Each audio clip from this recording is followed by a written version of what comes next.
When I said I wanted to talk about something Cuphead related on my channel, this wasn't what I had in mind.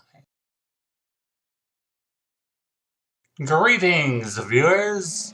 If you're at all familiar with Evan Jar's How Not to Brony series, or the commentator Midnight Anubis, then the name Miss Anthropony shouldn't be new to you. But just in case you aren't, allow me to introduce the subject of today's commentary. Miss Anthropony is a member of the Bronalysis community. Bronies who do reviews and analytical videos on the series My Little Pony Friendship is Magic.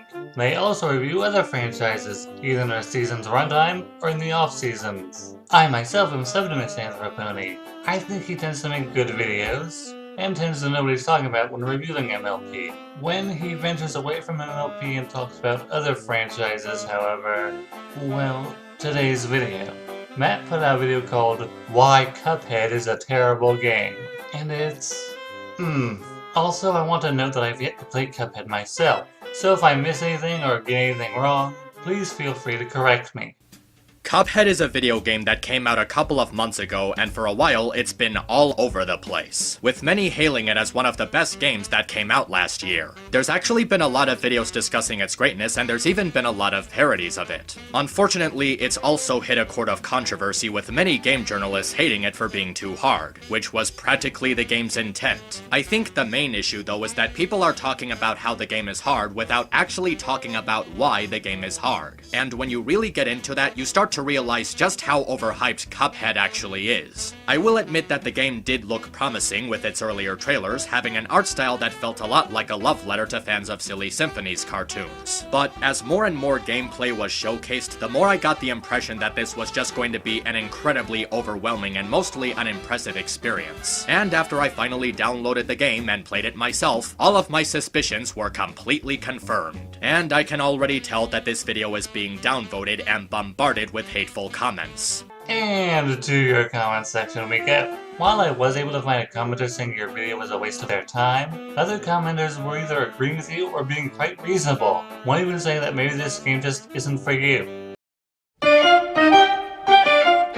You travel from level to level, defeating bosses and collecting upgrades along the way. You can even customize these upgrades to your liking to engage in boss fights in different ways. The overworld has an enjoyably varied and colorful design to it, and even has some nice ways for the player to interact with it. It feels really nice just to walk around and see all of these stylized designs mashed together and seeing all of the fun ways that you can be a part of it. It's honestly the best part of the game, which is actually part of Cuphead's problem. Believe me when I tell you that the actual gameplay in Cuphead is just holding down a button while occasionally dashing and jumping. It just feels too limited and loses its appeal fairly early on. Yes, there are quite a few games that involve dashing and jumping.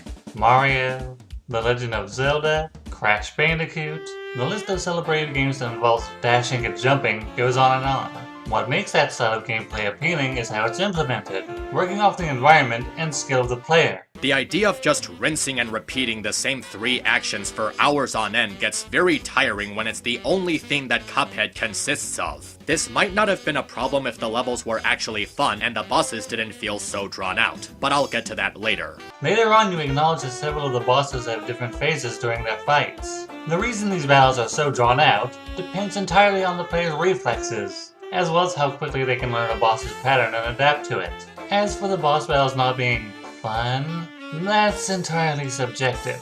Challenging, yes, but there's a certain level of enjoyability to come from a good challenge, which is what I can assume the game developers were going for. The one thing that everyone seems to talk about is how Cuphead is a hard game, but it really doesn't do that the right way. I should mention before going any further that I completed this game in the same day that I downloaded it. Even some friends of mine have told me that that was an impressive feat on my end, completing something like Cuphead in the same day that I got it. But in this case, that's really not a good thing. When I heard about how hard Cuphead was, I was expecting that it would take me several days or at least a week before I got through it. Maybe I'm just a very persistent gamer, but when it crossed my mind that I completed this game on the same day that I got it, I realized how absolutely fake the difficulty is. I didn't even die as many times as I thought that I was going to. I believe it was around 300 times in total when I actually thought it was gonna be 600 or 700 times. Objection! Okay, I'm calling bull right now. With how often people die in this game until they learn the pattern of a boss fight or a level, there is no way someone could complete this game in a day. But what about speedrunners, I hear you say? Well, personally, we'd have to take into account how familiar they are with the game. If they've already played it and are replaying it,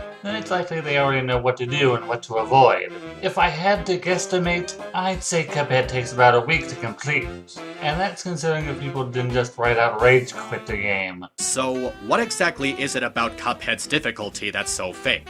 You might not want to believe it, but the answer is actually very simple. People say that Cuphead is a true test of skill where you really have to pay attention to your surroundings instead of just trying to deal damage to the boss. Where you have to really pay attention to your position and be on the lookout for incoming projectiles. Yes, that is what makes Cuphead difficult. You have to be aware of your surroundings in boss battles, while dodging attacks from all over the screen, and dealing damage to the boss you are fighting. Grim Matchstick, Dr. Call's Robot, and Wally Warbles being prime examples of this. From what I've heard, those are some of the most difficult bosses to survive, let alone score a knockout on. Unfortunately, that's simply not the case because when you really look at it, Cuphead is not a game based on skill. Cuphead is a game based on luck. If I ever do a list of worst video game cliches, luck-based gaming will definitely be taking the top spot. And I will be using Cuphead as an example as to why it doesn't work. Since you want to make the "this is a game based on luck and not skill" argument, allow me to counter. Yes, there is a certain amount of luck in this game.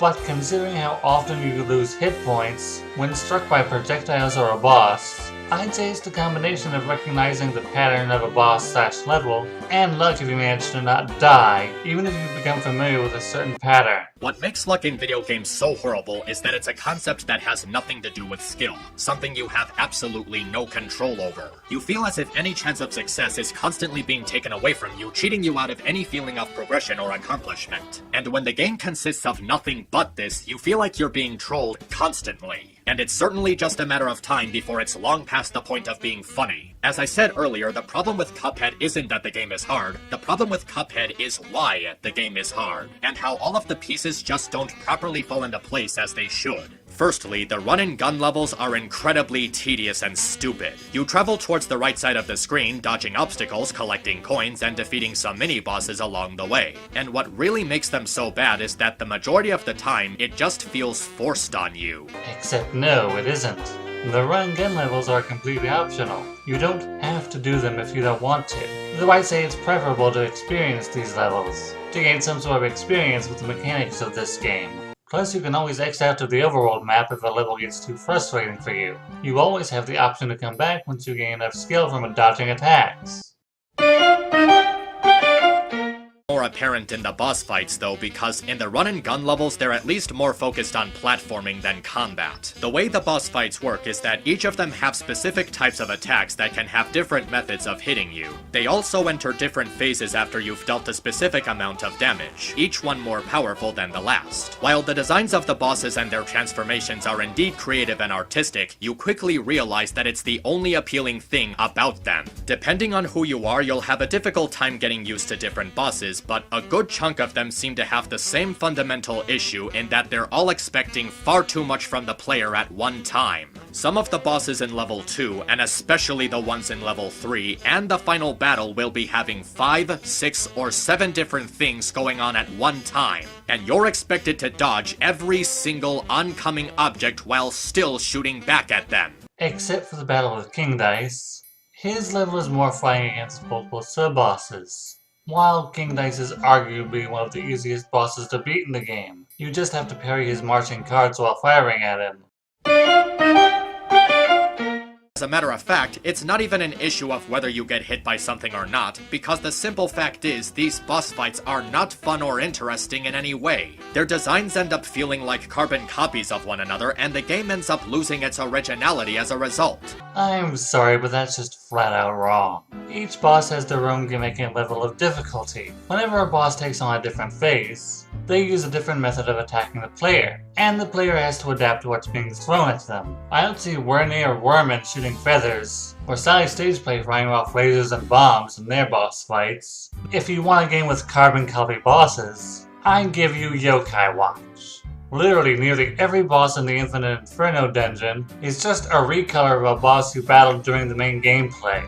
Now, someone I showed this video to said maybe map meant that each boss battle felt like a bullet hell. And if that is the case, that's also wrong, since there are several bosses in this game that have no elements of a bullet hell whatsoever. Again, all you have to do to beat King Dice is to avoid his marching cards while shooting at him. Some of the boss fights even feel like they have designs and concepts that completely go against the idea of the player being cautious. They encourage you to get up close in order to even damage them, which is highly contradictory to a game that's based around careful movement. That's sort of the point of the boss you have on screen right now. You're supposed to think all you have to do is avoid the spikes. But nope, get close enough and they'll burp out some sort of fireball at you. So yes, some bosses do require you to have careful movement and good reflexes. Hobgoblins, hobgoblins, what do you do with those hobgoblins? Also, and I'm kind of shocked that no one else has brought this up by now, the Unlockables are completely pointless considering that they're things that can easily be replicated by adjusting your screen and muffling your speakers. Black and white filters, 2-strip filters, vintage audio, this was seriously the best they could come up with. I think a better set of Unlockables would have been the ability to play as a different character, like Elder Kettle or King Dice. Except that's not how the feature referenced by the Pacifist Turtle is unlocked map. The actual method to make everything go grayscale is to get an A ranking in a run-gun level without killing a single enemy. As for changing out the title protagonist for the characters you mentioned, that would go completely against the story of the game. Elder Kettle is meant to be a mentor figure to Cuphead and Mugman, who disobeyed him and went gambling, which resulted in them being in debt to the devil, and thereby setting up the entire narrative for the game. As for King Dice, the only use I could see for him would be to send henchmen to try and beat Cuphead and Mugman, because prior to his boss battle, he says that they made him lose a bet by collecting all the soul contracts. Attempting to thwart the protagonist so his boss can collect their souls is something I could see King Dice doing, but that's about it. Hobgoblins, hobgoblins, what do you do with those hobgoblins? This is one of the most blatant examples of fake difficulty that I can think of. A game that tricks you into thinking it's challenging your skill level when all it's really doing is bullshitting you into wasting your time. Keep in mind, I completed Cuphead on the same day that I downloaded it, and I didn't even die as many times as I thought that I was going to. Fun fact, I actually got through the first run and gun level while collecting all 5 coins and didn't take any damage on my very first try. I know I don't have any way of proving this because I wasn't recording my own gameplay, but no buts, map. If you don't have proof that you made it through the first run and gun level without taking damage, it's nothing more than your word to try and justify why you don't think this game is challenging. And I'm ending it here. Map, I'm not sure where to begin. I think the biggest flaw with this video is that you treat subjectivity as objectivity. The run and gun levels are forced on you because you think they are. Each boss is a carbon copy of each other because you think they are. In a bit I didn't cover, you think the game is overpriced simply for how quickly you finished it. And then there's you saying playing as Elder Kettle or King Dice would have been better unlockable features than what we actually got. While I can say I agree with some of the things you said in this video, I disagree with a whole lot more. Don't take this to mean I think you're a bad analyst, map, but like Damon said, you tend to either miss the point or flat out ignore it for the sake of a narrative. The only advice I can think to give you is that if you're going to do more rant videos like this, and yes, this does come off as you ranting about Cuphead, is to get some extra eyes to look at your scripts, and do a bit more fact-checking on the subject you're ranting about. Anyways, this has been Night saying thanks for listening, and please share your thoughts with me.